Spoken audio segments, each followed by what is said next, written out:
பதிவை பார்க்க வந்தவர்களுக்கு சக்தி கிச்சனின் நன்றியும் வணக்கமும். பங்குனி உத்திரத்தன்னைக்கு எடுத்த பதிவு இது. குலதெய்வ கோவிலுக்கு சூரியன் எழுந்திருக்கிறதுக்கு முன்னாடியே எழுந்திரிச்சு கிளம்பியாச்சு. கொஞ்ச நேரத்திலேயே சூரியனும் எங்களோடு துணைக்கு கூடவே வந்தது. சூரியனை பார்த்ததும் பார்த்திங்கன்னா வெள்ளைத்தாமரைகள் அப்படியே இதழ் விரித்து கண்கொள்ளா காட்சியாக இருந்துச்சு. ஒரு குளத்தில் அவ்வளவும் வெண் தாமரை பார்த்த மேனிக்கே அப்படியே பயணத்தை தொடர்ந்தோம். அவ்வளவு அழகு. சூரியன் கொஞ்சம் கொஞ்சமாக உச்சிக்கு வர தொடங்கிருச்சு. இப்போ கோவிலுக்கு போய் சேர்ந்தாச்சு. குலதெய்வத்துக்கு பால்குடம் நேர்த்திக்கடன். குழந்தைகள் முதல் கொண்டு தலையில் பால்குடம் சுமந்து வந்த காட்சி ரொம்ப அருமையாக இருந்துச்சு. இதை இயல்பான இசையோடு பார்த்தா இன்னும் ரொம்ப நல்லாயிருக்கும். நடுவில் வேறு பாடல்கள் வர்றதுனால என்னால் அதை கொடுக்க முடியல. அப்புறம் பார்த்திங்கன்னா பொங்கல் இறைவனுக்கு அதையும் செய்து முடித்தாச்சு. அப்புறம் குத்துவிளக்கு பூஜை, ஐயனுக்கு அந்த பால்குட அபிஷேகம் எல்லாம் நிறைவேறினதுக்கு அப்புறமா மாலையில் குலவிளக்கு பூஜை.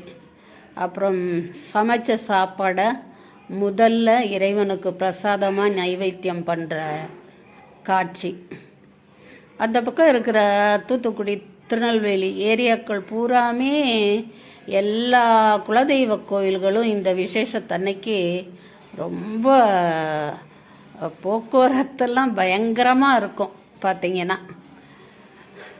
சாதம், பாயசம், மோர், அப்பளம், தக்காளி தொக்கு, தக்காளி, வெண்டைக்காய், பாசிப்பருப்பு எல்லாம் சேர்ந்த தொக்கு, அப்புறம் அவியல். இப்போ நான் சாப்பிட ரெடி ஆகிட்டேன்.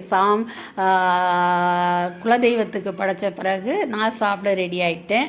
அது என்னோடய சாப்பாடாக நான் வீடியோ எடுத்துகிட்ருக்குறேன். தன்னால் நான் வீடியோ எடுத்துகிட்டு இருக்கும்போது சாப்பாட்டை குமிச்சிட்டு போயிட்டார்.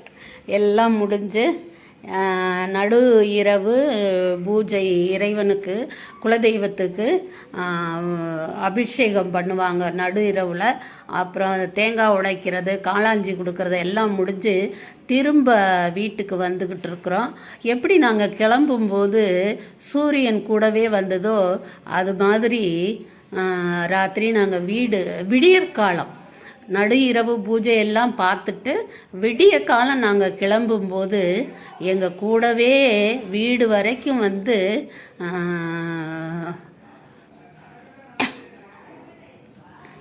எங்களை விட்டு விடைபெற்று சென்றது நிலவு.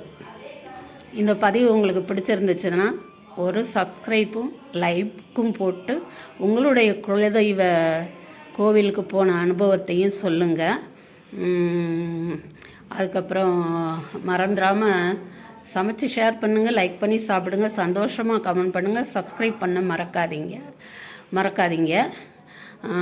வருஷத்துக்கு ஒரே ஒரு தரம் போகிறோம். அந்த அனுபவத்தை உங்களோட பகிர்ந்துக்கிட்டது மகிழ்ச்சி.